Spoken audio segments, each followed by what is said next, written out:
Fast ஃபுட்ல வந்து பார்த்ததில்ல சொல்றீங்க. நேற்று தான் இங்க வந்து இதெல்லாம் சாப்பிடாதீங்கன்னு நாங்க சொன்னோம். ஏன்னா இங்க அந்த அளவுக்கு சாப்பிட்டுட்டு இருக்காங்க. அந்த வகையில் அங்க இருக்கிற பிள்ளைங்க வந்து கொடுத்து வச்சுருங்க சார். இன்னும் ஆரோக்கியமா இருக்கக்கூடிய வாழ்க்கையை வந்து வாழ்ந்துகிட்டு இருக்காங்க. சார் நம்ம பிறகு தொடர்பு கொள்றோம் சார். மிக்க நன்றி. இந்த ஒரு இது வந்து எங்களுக்கான வாய்ப்பு. அங்க என்ன மாதிரியான ஒரு வாழ்க்கையை அந்த மாணவர்கள் வாழ்றாங்க, ஆசிரியர்கள் என்ன மாதிரியான ஒரு வாழ்க்கையை வாழ்றாங்க அப்படின்றத பார்க்கறதுக்கு எங்களுக்கு ஒரு வாய்ப்பு.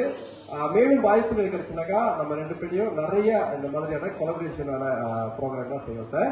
உங்களுடைய தலைமை ஆசிரியருக்கும் எங்கள் தலைமை ஆசிரியர் மற்றும் பள்ளி சார்பாக நன்றி சொல்லணும்னு கண்டிப்பா சொல்லிடுங்க சார். ஓகேங்களா?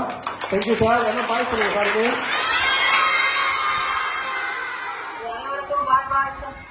Bye-bye dorang. Okay. Dalam. Okay, bye-bye. Bye-bye. Thank you.